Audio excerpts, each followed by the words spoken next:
വാരപ്പെട്ടിയിൽ 5, 11 എന്നീ വാർഡുകളിൽ LDFന്റെ തെരഞ്ഞെടുപ്പ് കൺവെൻഷൻ നടത്തി.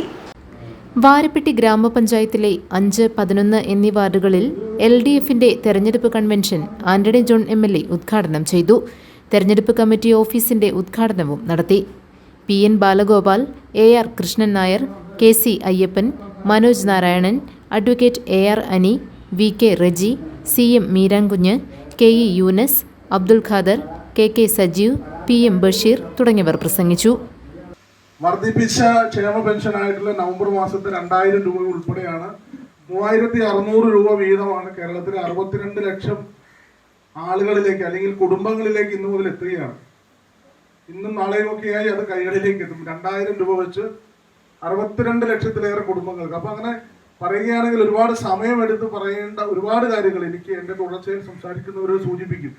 ഞാൻ ആ കാര്യങ്ങളിലേക്ക് ഒന്നും കിടക്കുന്നില്ല. ഇത് 9 വർഷക്കാലത്തെ മലയാളികളുടെ ഒരു അനുഭവം പരിശോധിച്ചാൽ പറഞ്ഞതിലേറെ ചെയ്ത ഗവൺമെൻറ്റാണ് ഈ 2 ഗവൺമെൻറ്റും. അപ്പം അതുകൊണ്ട് തന്നെയാണ് കേരളത്തിലെ പതിവ് തെരഞ്ഞെടുപ്പ് ചരിത്രം തിരുത്തിക്കൊണ്ട് ഇവിടെ 2021 ജനങ്ങളൊരു തുടർ ഭരണം ഇടതുപക്ഷ ജനാധിപത്യ മുന്നണിക്ക് സാധ്യമാക്കിയത്. അങ്ങനെ തുടർ ഭരണം സാധ്യമാക്കിയപ്പോൾ നമുക്കറിയാം, ഇപ്പോൾ എല്ലാ നിലയിലുമുള്ള എല്ലാ അതിർവരുമ്പങ്ങളും ലംഘിച്ചുകൊണ്ടുള്ള ഇടപെടലുകളാണ് കേരളത്തിൽ പ്രതിപക്ഷം അടക്കം നടത്തിക്കൊണ്ടിരിക്കുന്നത്.